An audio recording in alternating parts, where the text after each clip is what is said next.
두 번째 시간 수업하도록 할게요. 자, 우리가 첫 번째 시간에 용어의 정의에서 중개와 중개업을 봤어요.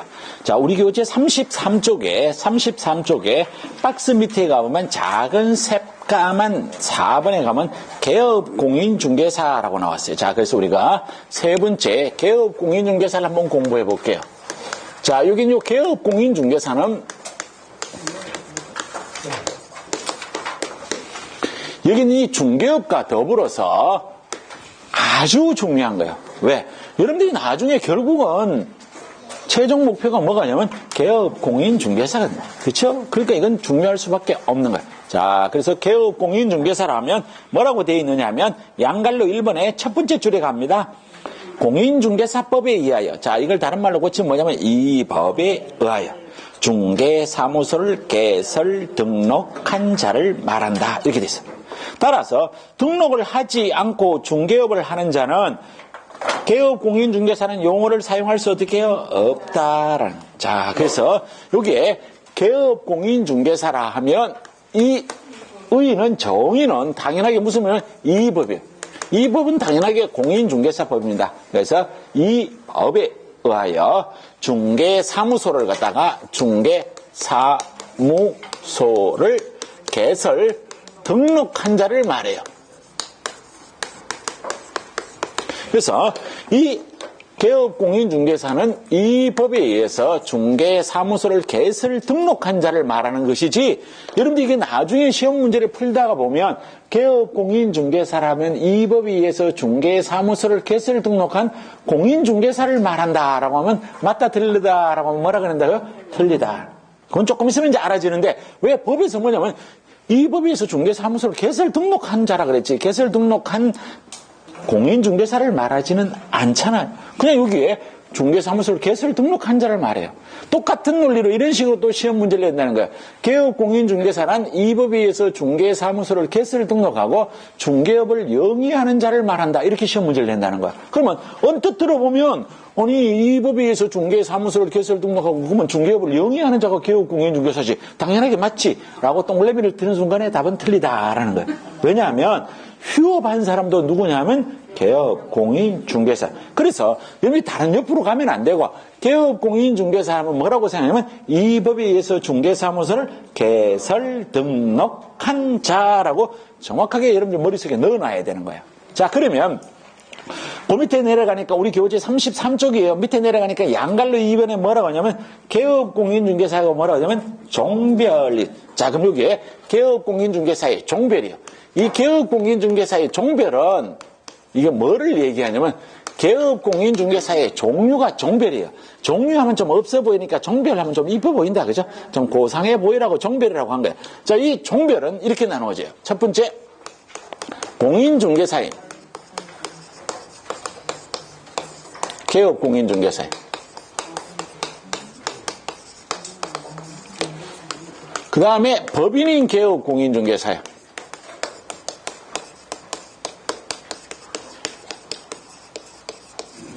그 다음에 세 번째, 부칙 6조 2항에 의한 개설 등록한 것으로 봐주는데, 야를 누구라고 하냐면 이제 중개인이라고 표현을 해요. 자, 여러분들이 과거에 공부를 해보셔서 알 거예요. 이 부칙 6조라는 이 단어 자체가 앞으로도 여러분들이 계속 힘들게 해요. 이게 여러분들이 머릿속에 확실하게 넣어 놓으셔야 돼요. 자, 그러면 이제 여기 있는 부칙 6조가 어떤 사람이라는 걸 한 번 더 설명을 할게요. 자, 부칙 6조라고 하는 것은 제가 여기 칠판에서는 1900 몇 년도 이런 건 절대로 시험 문제 나오지 않으니까 전혀 신경 안 쓰셔도 돼요. 자, 어느 시점에 있어서 여기가 1984년도예요. 이 전에는 공인중개사 자격 제도가 없었습니다. 그러면 이 전에도 집을 살 때 도와주는 사람, 산 사고 팔 때 도와주는 사람, 집 사고 팔 때 도와주는 사람, 밭 사고 팔 때 도와주는 사람이 있었다는 거예요. 직거래를 했던 중간에서 도와줬던. 어쨌든 여기에 공인중개사 자격증 제도가 생기기 전부터 중개를 해주는 사람이 있었다라는 거예요. 그 사람이 중개인이에요. 그런데 이게 부동산 값어치가 너무 높아지다가 보니까 국가에서 자, 이러다는 안 되겠다. 전문가가 이제는 이게 부동산을 중개를 해야 되겠다 싶어서 만들어진 제도가 뭐냐면 공인중개사 제도. 그러면 여기에 공인중개사 제도가 생긴 뒤로부터는 사무소를 개설 등록하려고 하면 공인중개사 자격증이 있어야 됩니다. 자격증이 없으면 개설 등록할 수가 없습니다. 그런데 과거에 이 중개업을 해서 도와줬던 이 중개인들은 자격증이 없는 상태인데 국가에서 내년에 시험을 칠 테니까 준비를 좀 하라 그랬어. 근데 야들이 뭐라고 하냐면 나는 중개업을 지금까지 20년을, 요때 1984년도에 20년에 중개업을 했어요. 그럼 야가 1964년도부터 중개업을 했어. 64년도에 안 태어난 사람이 거의 다 해요. 그죠? 그 사람이 있었단 말이야. 그래서 야보고 자격증을 따라하니까 내가 지금 중개업한 지 20년 됐는데 그 자격증 내보고 따라하면 너무하지. 나는 그냥 충분해. 그냥 새로운 사람만 자격증 따서 하라 그래. 그래서 국가에서 그래 그럼 봐줄게. 니는 개설 등록한 것으로 봐주는 사람이 누구냐면 부칭육죄. 그러면 중요한 얘기는 자격증이 있다 없다? 없다라는 게. 여러분들처럼 힘들게 이렇게 공부 안 했다고. 여러분들 이 자격증 1년 만에 자격증 따면 공부 열심히 잘하는 거예요. 그죠? 근데 여러분들 자격증을 따는 순간에 이제 그게 줄어들기 시작하는 거야. 3개월 만으로. 그렇죠? 그래. 그래서 옆에 있는 사람들이 다 3개월 만에 딴 사람들은 잘 들어봐야 돼. 반대로 얘기하는 거예요. 갑자기 다른 데로 왔어요. 여러분들 요즘 TV에 보면 도시업을 한 게 있어요. 나 그거 보진 않아요. 그냥 다 쓸데없는 얘기 하려고 그래요.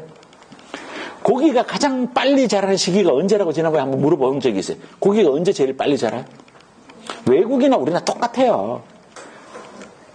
낚시꾼한테 잡히는 순간에 제일 커지는 거예요. 웃지 않으면 무슨 말인지 못 알아듣는 거예요. 요만한 거 잡아도 남한테 잡을 때는 얼마나 거 잡았다고? 이만한 거. 그렇게 되는 거예요. 그와 마찬가지. 자, 그래서 우리가 공인중개사 자격증을 따는 게 짧은 기간에 딸 수가 없어요. 이게 공부를 많이 하지 않으면 이거 알 수가 없단 말이에요. 자, 그래서 이 개업 공인중개사의 종별에는 공인중개사인 개업 공인중개사, 법인인 개업 공인중개사, 부칭 6조인데 부칭 6조는 금방 들어보니까 야는 자격증이 있다 없다? 없다. 그러면 자격증이 없다는 얘기는 반대로 해석을 하면 1번과 2번은 자격증이 있다 없다? 있다. 이게 연결이 되는 거예요. 그렇죠? 그래서 이게 부칭 6조가 전국에서 한 4%나 정도 돼요. 그래서 가면 갈수록 이제 이분들의 숫자는 점점 줄어들어요. 그래서 이분들은 위에 있는 자격증이 있는 사람들에 비해서 이제 제약사항이 많아요. 그래서 이분들은 한번 폐업을 하면 다시 개설 등록을 할 수가 없다. 왜? 자격증이 없으니까. 그럼 위에 있는 요 두 사람은 자격증이 있는 사람들이니까 폐업했더라도 다시 개설 등록할 수가 있다. 이게 저절로 왔다 갔다 해야 되는 거예요. 자, 그 다음에 여기 있는 요 사람은 사무소 이름에 자격증이 없기 때문에 공인중개사 사무소라는 문자를 사용을 할 수가 없다. 그래서 야는 뭐밖에 못해요? 부동산 중개 이렇게 된다. 자, 그 다음에 야는 자격증이 없어서 업무지역 범위가 사무소 소재지 시도로 제약이 되는 거예요.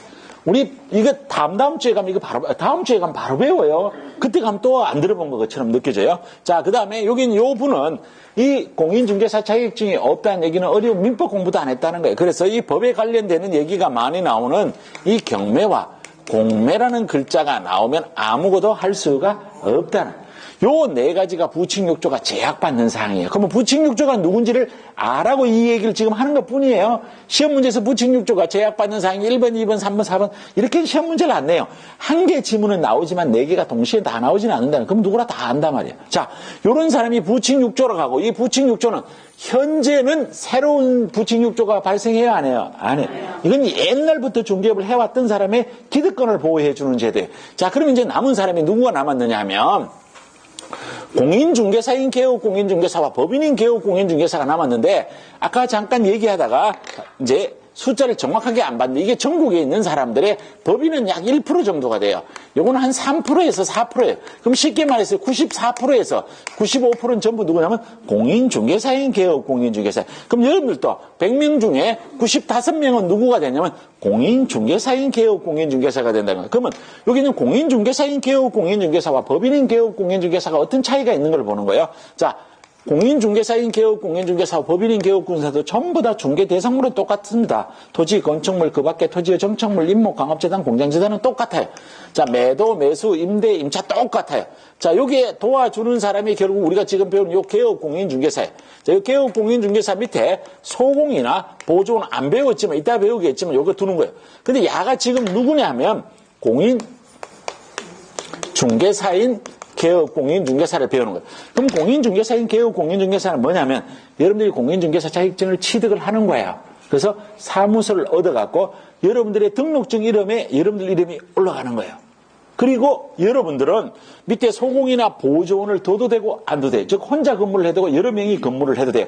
자, 이게 공인중개사인 개업 공인중개사예요. 뭐 별 게 없는데 그러면 법인은 요거와 무슨 차이가 있느냐 하면 자, 이 중개 대상물은 똑같아요. 매도 똑같고 매수 똑같고 이게 법인인 개업 공인중개사는 마찬가지로 밑에 소공이나 보조원을 두거나 안 두거나는 똑같아요. 여기 그림까지는 똑같단 말이에요. 자, 그런데 문제는 뭐냐면 여기는 법인인 개업 공인중개사가 되려면 제일 먼저 뭐부터 만드냐면 회사부터 만들어요. 우리 다음 주에 배워요. 자, 여기에 법인인 개업 공인중개사가 되기 위해서는 자본금 5천만 원 이상의 상법상의 회사이거나 협동조합 기본법에 의한 협동조합, 관리결과 사회적 협동조합 제외. 그러면 여기에 법인은 뭘 만들어야 돼요? 회사. 근데 개인인 개업 공인중개사는 회사 만들어 안 만들어? 안 만들어. 이게 다르다는 거예요. 이게 달라요. 자, 요 회사는 아까 자본금이 5천만 원이라고 그랬어요. 그렇죠? 5천만 이상의 상법상의 회사이거나 협동조합 기본법에 협동조합도 돼요. 자, 그러면 여기에 법인이 회사를 만들었기 때문에 제일 높은 사람을 누구라고 얘기하면 대표자라. 그냥 여기는 여러분들 본인이 그냥 대표자가 되는 거예요. 근데 여기에서는 대표자만 있는 게 아니고 누구 되냐면 사원, 임원도 있다는 거예요. 그러면 여기에 공인중개사인 개업 공인중개사는 회사가 없으니까 사원, 임원이라는 게 있다 없다? 없다. 그러면 여기에 이 차이가 큰 차이가 회사를 만드느냐 안 만드느냐 임원이나 사원이라는 단어가 나오느냐 안 나오느냐 이게 달라진다는 거예요. 그래서 여기에서 이 법인인 개업 공인중개사와 법인인 개업 공인중개사와 공인중개사인 개업 공인중개사는 이런 차이가 있기 때문에 이로 인해서 개설 등록 요건도 다르다라는 걸 우리가 다음 주에 배우게 되는 거예요. 자, 그래서 전국에서 94% 정도가 공인중개사인 개업 공인중개사입니다. 자, 법인인 개업 공인중개사는 전국에서 1% 정도가 되는데 여기서 우리가 살짝 뭐를 한번 살펴봐야 되느냐 하면 우리가 법인하면 수업 시간에 말하는 거는 전부 누구를 얘기하느냐면 중개법인을 얘기해요. 그러면 중개법인 말고 무슨 법인이 있느냐면 특수법인이라는 게 있다라는 거예요. 그런데 우리가 이 특수법인은 시험 문제가 나는 게 딱 정해져 있기 때문에 여기서 굳이 구별을 하진 않아요. 이 특수법인은 뭐냐면 다른 법률의 규정에 의해서 중개를 업으로 하는 법인을 뭐라고 하냐면 특수법인. 그 특수법인 중에서 시험 문제에 나오는 건 누구만 나오냐면 지역 농협 협동조합만 나와요. 나머지는 나오지도 않아요. 그래서 우리가 수업 시간에 말하는 법인 하면 전부 누구라고 생각하면 된다고? 중개법인. 그러면 특수법인은 어떻게 해요? 시험 문제에서 정확하게 알려주죠. 특수법인, 다른 법률의 규정에 의해서 중개를 업으로 하는 법인을 특수법인 그래요. 그러면 그냥 법인하고 해놓고 옆에는 뭐라고 얘기냐면 다른 법률의 규정에 의해서 중개를 업으로 하는 법인은 제외. 그럼 누구만 얘기한다고? 중개법인. 이렇게 돼요. 그래서 이거는 굳이 우리가 막 중개법인이 뭐냐, 특수법인이 뭐냐 이걸 구별할 필요 없어. 수업 시간에 말한 건 전부 다 뭐냐면 중개법인. 그럼 여기는 이 특수법인은 지역농협협동조합인데 몇 군데 해당될 때만 말씀을 드려요. 이게 분사무소 둘 때 책임자의 요건, 그 다음에 이제 보증을 설정할 때 금액만 달라요. 그 나머지는 별 의미가 없어요. 자, 그래서 다시 여기로 와서 개업 공인중개사라고 하는 것은 이 법에 의해서 중개사무소를 개설 등록한 자를 말하는데 여기에는 공인중개사인 개업 공인중개사, 법인인 개업 공인중개사, 부칭 6조. 부칭 6조가 어떤 사람이라는 거 아까 봤어요. 그죠? 그래서 이 부칭 6조라는 사람은 다른 위에 있는 개업 공인중개사에 비해서 혜택이 많다, 제약이 많다, 제약이 많다. 제약이 몇 가지? 4가지. 요 정도는 머릿속에 동시에 딱 떠올라야 된다. 그죠? 자, 그래서 우리 교재 33쪽에 가보면 33쪽에 밑에서 네 번째 줄, 똥림이 1번. 개인인 개업 공인중개사와 법인인 개업 공인중개사라고 나왔다. 그죠? 그래서 여기에 똥림이 세 번째 줄에 가보면 부칙상의 개업 공인중개사를 누구라고 한다고? 중개인. 이렇게. 자, 그러면 이걸 요렇게 구별을 해도 되고, 요렇게 구별을 해도 되고, 공인중개사인 개업 공인중개사, 법인인 개업 공인중개사, 부칙육조라고 표현을 해도 되고, 요걸 달리 표현을 하면 또 어떻게 표현을 해도 관계가 없느냐 하면, 개인인 개업 공인중개사, 법인인 개업 공인중개사 이렇게 구별을 해도 되는 거예요.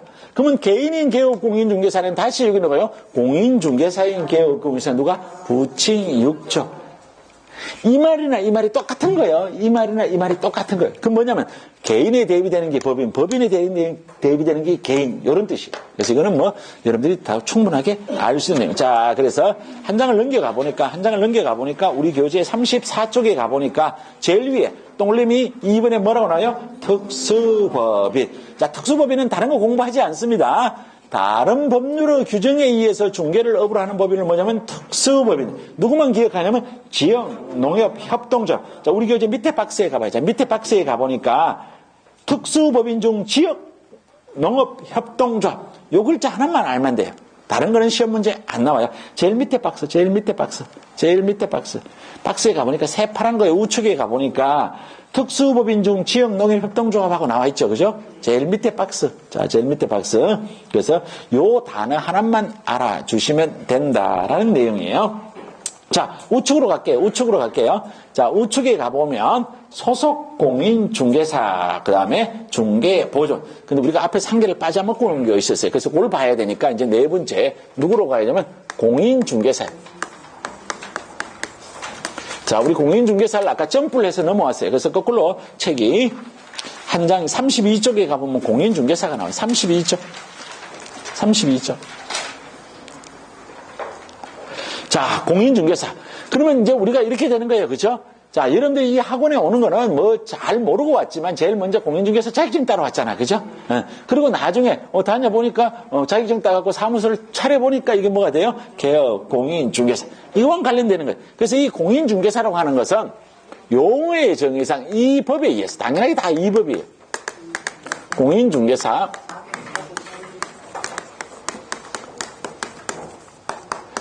자격을 뭐한 자요? 취득한 자. 자, 이렇게 돼요. 자, 그래서 자, 여기 있는 우리 교재 32쪽에 있는 거 요거를 보지 말고요. 자, 우리 앞으로 가서 용어의 정의를 정확하게 봐야 돼요. 여기 틀리진 않았지만 이거 예쁘지 않아요. 자, 우리 교재 25쪽으로 다시 갈게요. 25쪽. 자, 25쪽에 2호. 자, 공인중개사를 하면 이 법에 의해서 공인중개사 자격을 어떻게 해요? 취득한 자. 물론 우리가 시험에 합격을 해야 되는 건데 시험에 합격한 자를 공인중개사라고 말한다고 하면 이거 안 되는 거예요. 뭘 한 거예요? 자격을 취득한 자. 이걸 구별을 하시라는 뜻으로 그냥 다시 우리 책에 있는 말이 틀렸다가 아니라 괜히 거기에 가보면 공인중개사 자격시험에 합격하여 이렇게 나니까 합격한 자라고 오해할까봐 아니라는 거예요. 자, 공인중개사는 이 법에 의해서 공인중개사 자격을 어떻게 해요? 취득한 자. 자, 그러면 여기에서 공인중개사 자격증을 취득을 해서 야가 여기에 공인중개사인 개업 공인중개사로 사무소를 개설 등록하면 야가 공인중개사인 개업 공인중개사가 되는 거야. 그러면 공인중개사 자격증을 취득해서 법인의 대표자가 되면 법인인 개업 공인중개사로 가는 거야. 이렇게 가는 거예요. 그죠? 그래서 이 공인중개사는 그냥 공인중개사 자격을 취득한 자예요. 그럼 예를 들어서 이런 거란 거예요. 자, 여러분들은 아직 공인중개사 자격증이 없지만 저는 공인중개사 자격증은 갖고 있단 말이에요. 그럼 우리 법상으로는 제가 용어의 정의상으로 뭐에 해당이 되는 거예요? 공인중개사 이렇게. 여러분들하고 저하고 차이는 딱 요거 하나밖에 없어요. 근데 같아질 날이 별로 안 남았어요. 그죠? 근데 그래도 같아질 날이 별로 안 남았다는 거죠. 아직 한참 남았지. 아직도 한 7개월은 남았네. 그죠? 7개월, 한 8개월 남아야 되네. 자, 그래서 이 공인중개사란 이 법에 의해서 공인중개사 자격을 취득한 자를 얘기합니다. 근데 그래서 한번 그냥 살펴보면 이게 이제 그냥 공인중개사라면 자격을 취득해서 그냥 자격증을 가만 갖고 있으면 그냥 공인중개사. 자격증을 취득해서 개설 등록하면 뭐가 되는 거예요? 개업 공인중개사. 그 다음에 여기서 이따 우리가 조금 이따 배우는 게 자격증은 취득했는데 개설 등록하지 않고 다른 개업 공인중개사 밑에서 일을 한 뭐가 돼요? 소속 공인중개사. 그래서 이거는 시험 문제 나올 일이 별로 없다라는 거예요. 그래서 이 용어만 알면은 아무 문제가 없다는 이 법에 의해서 공인중개사 자격을 취득하는 거예요. 자, 그러면 이제 남은 게 뭐가 나면 이제 5번째 소속 공인중개사와 6번째 중개보조원이. 그래서 소속 공인중개사. 6번째 중개보조원 이렇게 돼 있어요. 자, 그러면 여기 있는 소속 공인중개사와 중개보조원은 이런 요 그림에서 보니까 여기에 뭐라고 돼서 소속 공인중개사, 여기 뭐라고 돼서 중개보조. 자, 그럼 요 그림을 갖고 여기서 한번 살짝 한번 비교를 해보면 우리가 이제 요걸 갖고 이제 하면 돼. 이건 어렵지 않아요. 아무 내용도 없어요. 근데 이건 뒤에 가서 우리가 계속 언급이 됩니다. 계속 언급이 되는 거예요.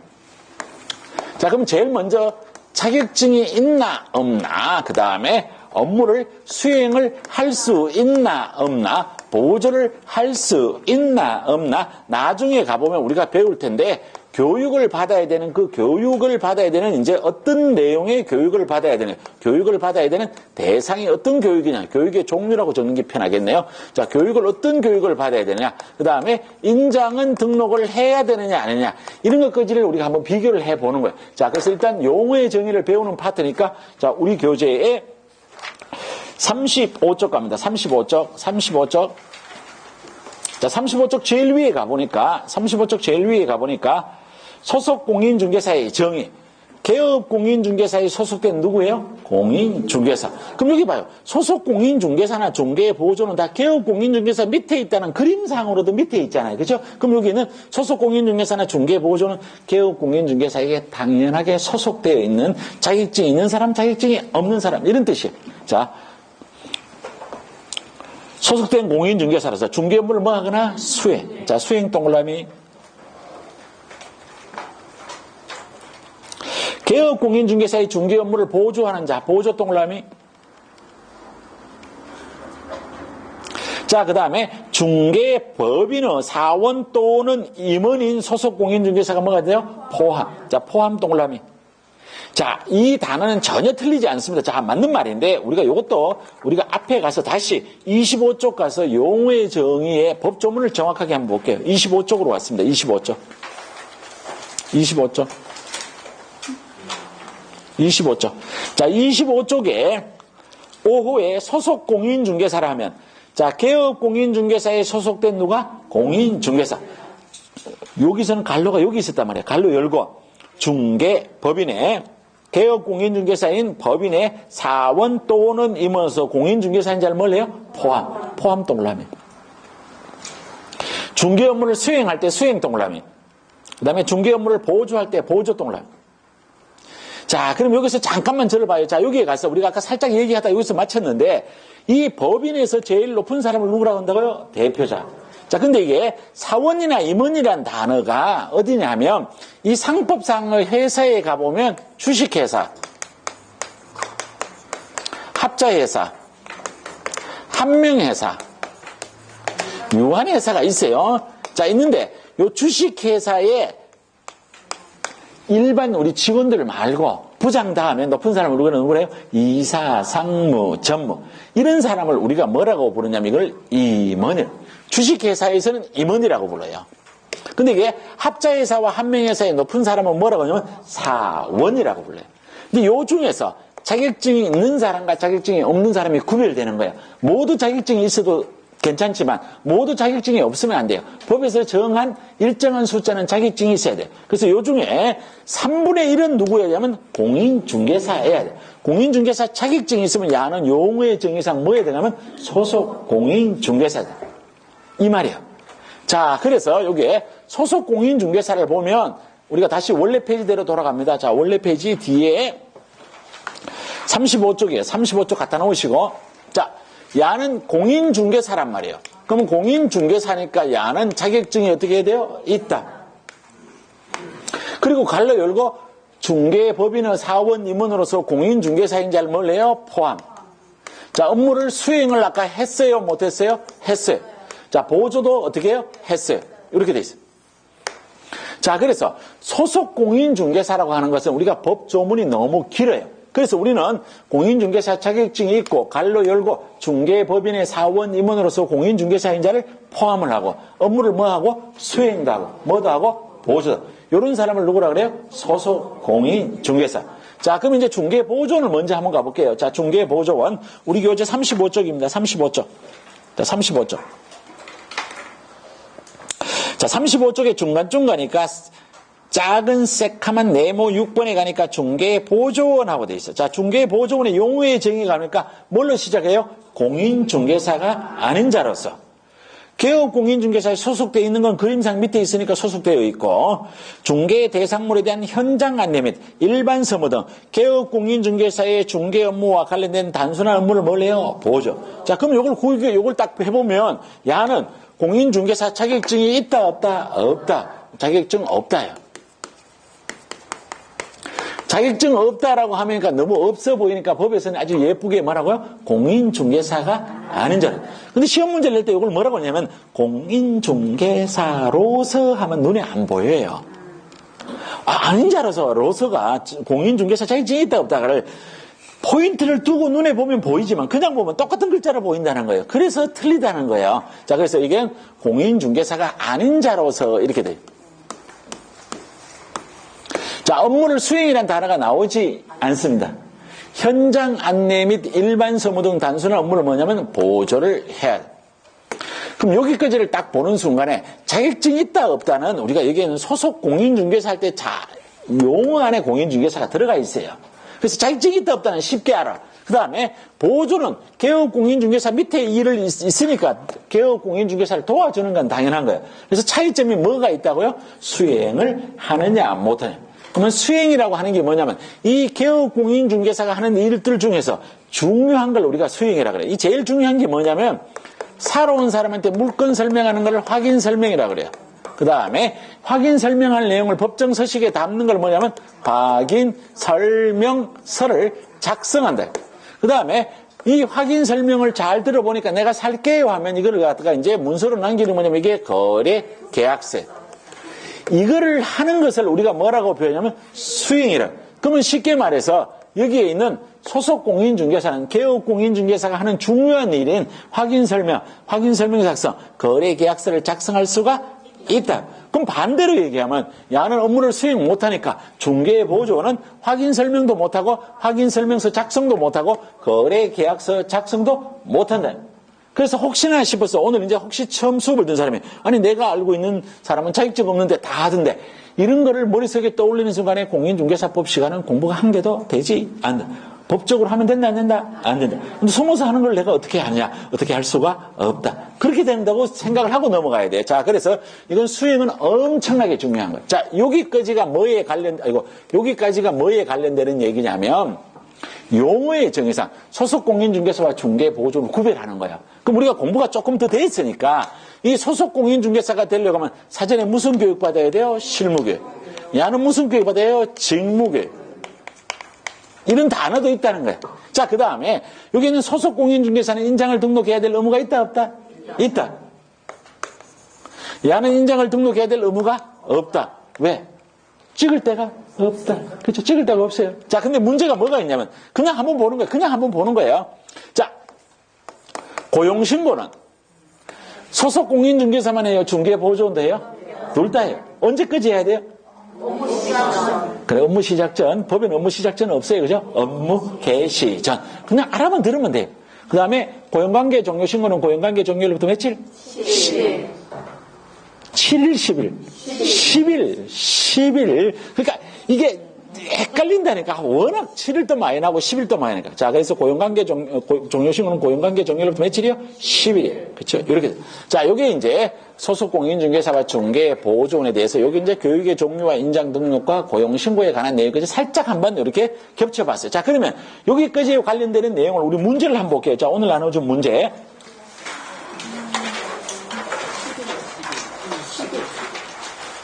고용관계 종료 신고는 고용관계 종료일로부터 10일입니다.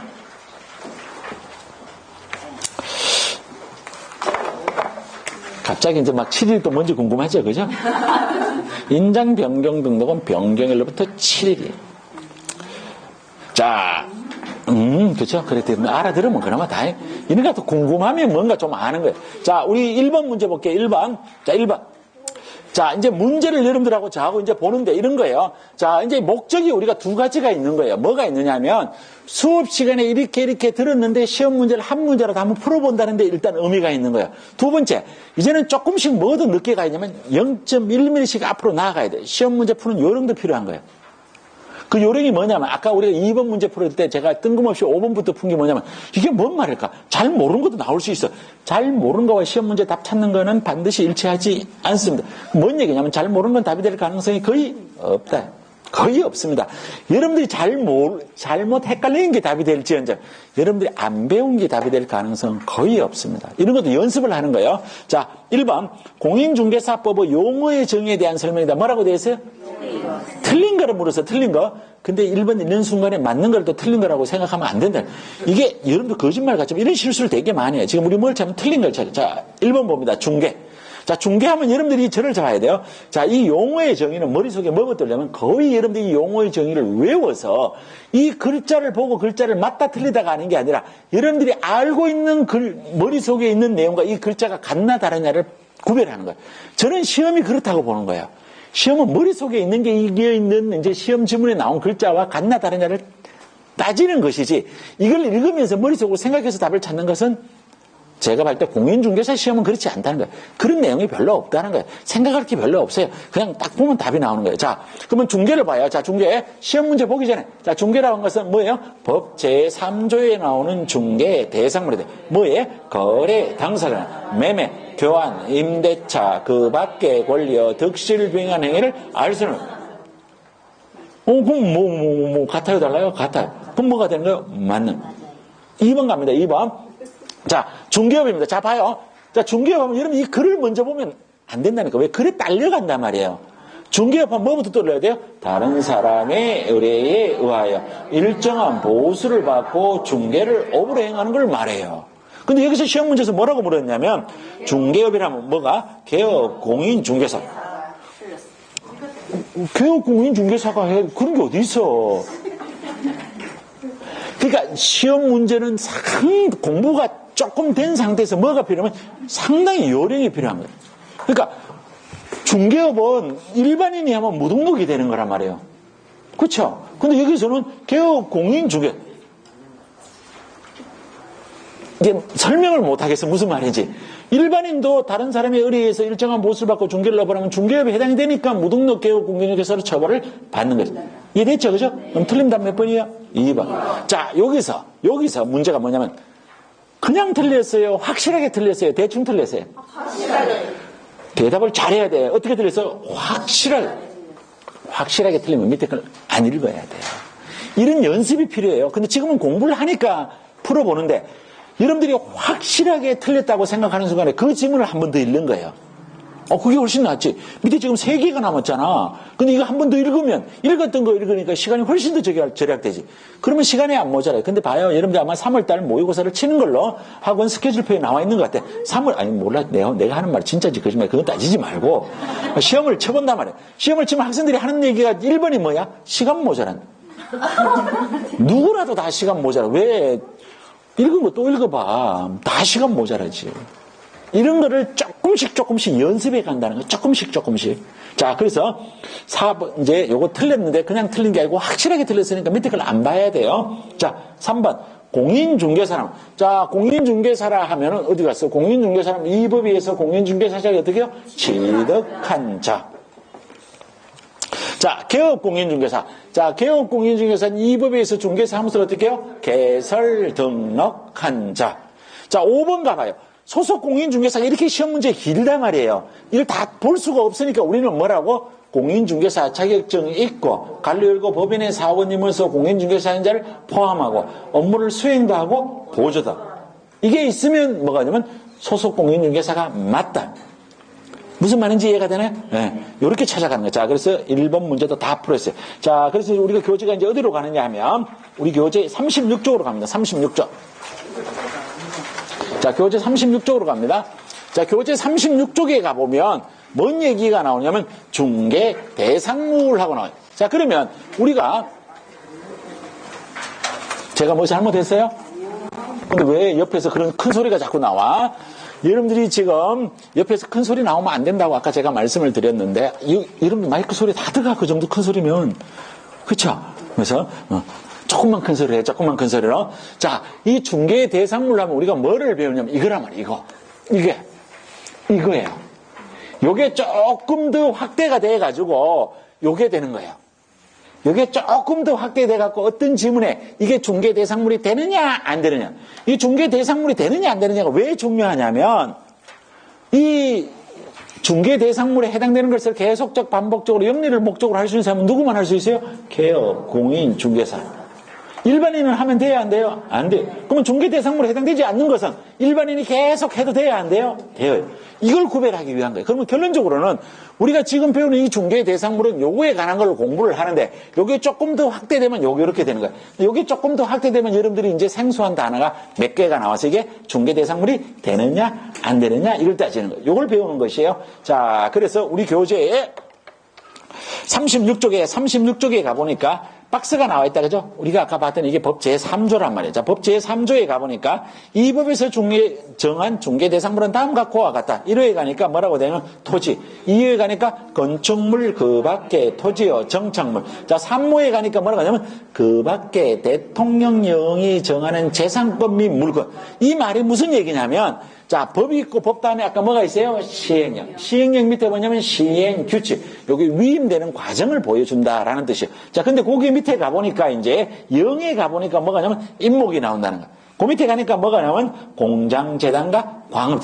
그래서 이걸 다 합치면 토지, 건축물, 그 밖에 토지요, 정착물, 임목, 광업재단, 공장재단. 이렇게 돼요. 자, 그래서 우리는 지금부터 이제 여기 요 순서대로 하나씩 보는 거예요. 자, 토지예요. 여러분들이 토지는 알고 있죠, 그죠? 자, 이 건물 지으려면 바닥에 뭐가 있어야 돼요? 토지. 그 토지가 있어야 된다, 그죠? 이 토지는 중개 대상물에 해당이 된다. 그래서 이 토지는 이 증옥이 전이든지 답이든지 가수원이든지 뭐 이런 거 따지지 않습니다. 그냥 여러분들 머릿속에 있는 그 어떤 땅도 다 중개 대상물이 된다. 이런 뜻이에요. 자, 근데 문제는 뭐가 있느냐면, 자, 이걸 살짝 한번 살펴볼게요. 자, 이게 여러분들이 이제 100억 정도 되는 땅을 여러분들이 갖고 있는 거예요. 여러분들 소유예요. 그래서 여기는 지금 현재 아무것도 없어요. 뭐 민법 시간에 배우는 여러 가지 권리들, 뭐 등기법 시간에 배우는 아무것도 없고 그냥 깨끗해요. 근데 여러분들이 갑자기 돈이 얼마가 필요했냐면 1억이 필요해요. 그럼 1억이 필요하면 여기에 저당권을 설정을 해야 되는 거야. 이 저당권을 설정하면 이 1억이란 돈이 이 100억 땅의 100분의 1이면 미칠까요? 전부에 미칠까요? 전부. 요걸 묻는다는 거예요. 그래서 이게 저당권 설정은 토지의 일부에 대해서 해당이 되지 않는다. 요 단어를 기억을 해줘야 돼요. 근데 문제는 뭐가 있느냐면 여기 땅이 여러분들이 100억짜리 땅이 있어. 지금 100억짜리 땅이 있는데 이게 지금 무슨 사정에 의해서 그냥 공터로 놀리고 있어. 공터로 놀리고 있는데 옆집에 있는 순이 엄마가 요즘 이 코로나 사태 때문에 실직을 해갖고 일자리가 없어. 그래서 요만큼 귀퉁이를 빌려서 여기에 포장마차 하나 놓고 장사회권 빌려줄 수 있어요, 없어요? 있어요. 그럼 뭐냐면 여기에 일부의 경우는 이게 중개 대상 권리에 해당이 된다는 거예요.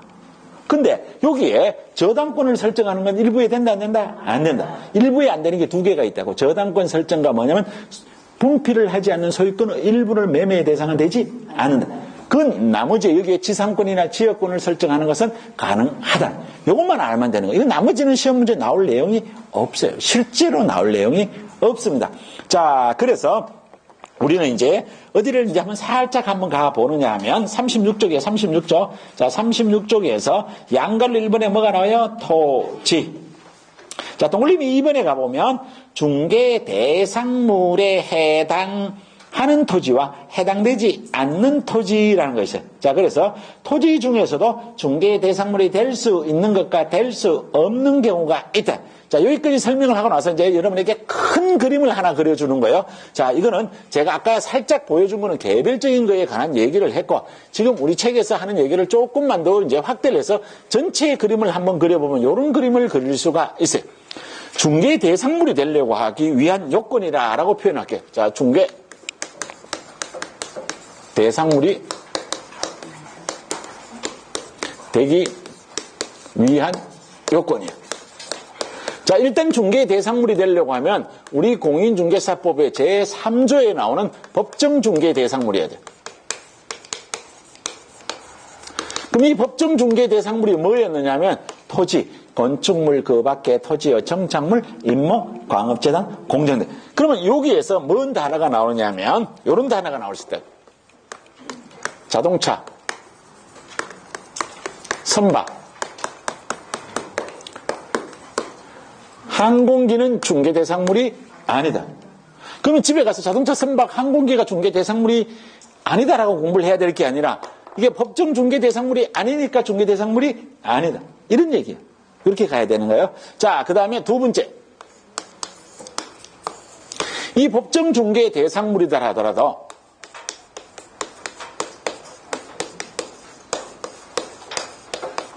사적 소유여야 돼요. 자, 이 사적 소유라고 하는 건 뭐냐면 개인과야 된다. 그럼 뭐냐면 이게 사적에 대비되는 게 뭐냐면 국유나 공유를 얘기하는 거예요. 여기서 말하는 공유는 지방자치단체 소유를 얘기하는 거예요. 지방자치단체 소유는 되지 않습니다. 자, 그 다음에 세 번째. 개업공인중개사에 개입 여지가 있어야 돼. 이 개입 여지는 뭐냐면 갑과 을 사이에 매매, 교환, 임대차 그 밖의 권리에 득실 변경하는 행위를 알선할 수가 있어야 된다는 거야. 자, 그런데 여기 있는 개입 여지가 없는 거는 뭐가 되느냐면 법률의 규정이. 자, 이 법률의 규정은 뭐냐면 가장 대표적인 게 뭐냐면 상속이에요. 상속되는 과정, 수용되는 과정, 경매가 진행되는 과정은 법률의 규정에 의해서 되는 것이지 개업공인중개사가 여기에서 할 역할이 없다라는 거예요. 그래서 요거는 요게 다 합쳐져야 되는 거예요. 자, 여기에다가 플러스 네 번째. 그냥 요건 살짝 요 세 가지가 중요한 거예요. 요 네 가지는 그닥 중요하지 않아요. 자, 이게 뭐냐면 공법상에 이용 제한이나 거래 규제가 있든 없든 중개 대상물이 되고 안 되고에 영향을 미치지 않는다.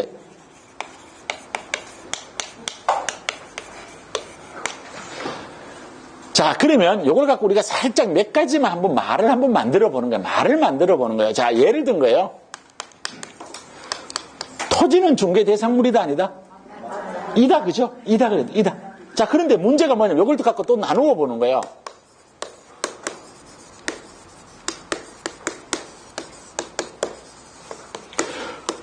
이 사람이 갖고 있는 토지와 그 다음에 요즘 제일 많이 나오는 게 이게 제일 많이 나오는가?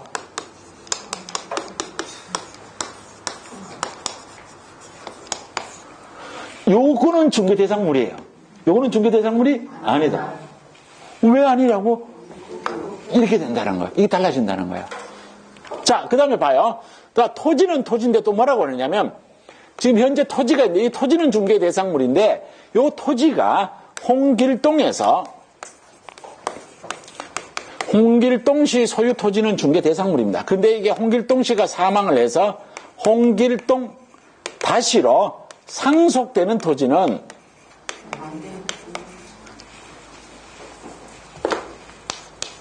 상속되는 토지는 중개대상물이 안 된다는 거예요. 근데 또 문제는 뭐가 있냐면 또 이런 말도 쓸 수가 있다는 거야. 상속된 토지는 중개대상물이라는 거야. 대한민국에 상속 안 된 토지는 거의 몇 필지 없어요. 누구한테선가 누구한테로 그냥 상속이 된 거예요. 자, 그럼 여기에서 뭐라고 됐냐면 이렇게 된다는 거예요. 자, 이게 상속된 토지인데 이 토지가 뭐라고 되어 있냐면 개발 제한 구역 내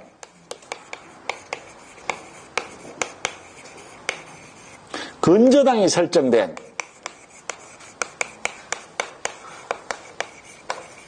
상속된 토지라는 거야. 너무 길잖아. 그쵸? 이거는 중개대상물이다 아니다? 봐봐. 이 글자만 좀만 길어지니까 이제 벌써 머리가 막 잔머리 굴린다고. 잘 굴리면 돼. 자, 여기에 상속된 토지는 중개대상물이다. 자, 여기에 공법상 이용 제한이나 거래 규제가 있고 없고에는 영향이 없다. 그럼 야는 이 글자가 있든 말든 그럼 중개대상물이다. 이해가 되죠? 요런 개념 하나만 잡아주면 되는 거예요. 자, 그래서 이게 법정중개대상물에 대해서는 요런 것들이 있다. 그래서 그 중에서 우리가 지금 뭐를 배우냐면 이 토지를 배우는데 우리 책에서 어떤 거는 중개대상물이 되고 안 되고 이런 것들이 이제 나와 있다라는 거예요. 자, 그래서 요거는 따로는 보지 않을 거예요. 자, 따로는 보지 않고 우리 교재의 37쪽에 37쪽 왔어요. 37쪽. 자, 37쪽의 박스 밑에, 중간 박스 밑에 한필의 토지 일부분의 중개 대상물에 해당 여부라고 나왔어요. 자, 그래서 아까 제가 뭐라고 했냐면 소유권과 저당권은 뭐 해야 되느냐면 토지의 일부예요, 전부예요? 전부. 자, 지상권, 지역권, 임차권 설정하는 건 뭐가 돼요? 일부. 그것만 알아두시면 됩니다. 그렇죠? 자, 그래서 그 밑에 가서 37번에 37쪽에 밑에 박스 내려옵니다. 자, 이왕이니까 꼭 그러나 새파란 거 밑줄 하나만 끌게. 그러나 바로 그 위에 한필 토지의 일부분이라도 용익권은 설정할 수 있으므로 한필 토지의 일부분도 중개대상물이 어떻게 해요? 될 수 있다. 자, 그 밑으로 내려가서 판례 사례. 자, 1번 미등록 토지는 뭐라고 되어 있어요? 국유. 그러면 미등록 토지란 나오면 이거는 국가권이니까 중개대상물이 아니다. 자, 그 다음에 공유수명과 행정재산하고 나와 있어요. 자, 그래서 여기에서 뭔 얘기냐면 이게 공유수면이라고 하는 건 뭐냐는 얘기냐면 공동으로 쓰는 물을 얘기하는 거. 그러면 강이라고 생각하면 돼요. 바다라고 생각하면 돼요. 자, 이거는 개인 거예요? 국가 거예요? 국가 거. 그럼 중개대상물이 아니다? 아니다. 자, 그 다음에 동글림이 2번. 제일 마지막에 37번에 동글림이 2번. 37번에 동글림이 2번. 37번에 제일 밑에 동글림이 2번. 행정재산. 자, 행정재산. 우리가 쉽게 생각해요. 행정재산 누구 거예요? 국가나 지자체 거지. 그럼 중개대상물이 아니다? 아니다. 그렇게 생각하면 그냥 간단한 얘기. 자, 한 장 넘어갈게요. 자, 바닷가. 아까도 잠깐 얘기 나왔어요. 바닷가 여러분들 거예요? 뭐, 다 같이 쓰는 국가 거예요. 국가 거. 중개대상물이 아닙니다. 자, 그 다음에 포락지. 포락지도 중개대상물이 아니다. 자, 그 다음에 매립면허를, 아유, 이거 너무 길어요. 자, 그래서 이건 살짝 넘어갈게요. 살짝 넘어갈게요. 자, 이건 뭔 얘기냐면 이런 거예요. 자, 여기에 책에서 뭐라고 적었던 관계없어. 우린 바닷가니까 쉽게 이해가 돼요. 자, 여러분들하고 저하고 힘이 넘치고 돈이 엄청나게 많아요. 그래서 저기, 정자에 가서 여러분들이 저하고 자갈하고 모래를 갖다가 바다에 갖다 메꾸는 거예요. 그래서 땅을 이제 땅 높이만큼 땅을 채우는 거예요. 자, 그러면 그게 바닷가가 이제 뭐가 된 거예요? 땅이 된 거예요. 자, 근데 이걸 누구가 했느냐가 문제가 되는 거예요. 개인이 했으면 누구 땅이 되면 개인 땅. 자, 개인 땅인데 개인이 마음대로는 해요? 못해요? 못해요. 적법한 절차를 거쳤다면 개인이 했으면 그냥 개인 땅이 되는 거예요. 적법한 절차는 당연하고 국가가 했으면 누구 땅이요? 국가 땅. 이걸 묻는 거예요. 그래서 이건 따로 여러분들이 신경 쓸 필요가 없는 거예요. 일정한 요건을 갖춰서 개인이 갖춰서 했으면 개인이 된 거고 국가나 지자체가 있으면 국가나 지자체 땅이 되는 거. 그래서 분양을 하겠죠. 이렇게 된 거다. 그렇죠? 자,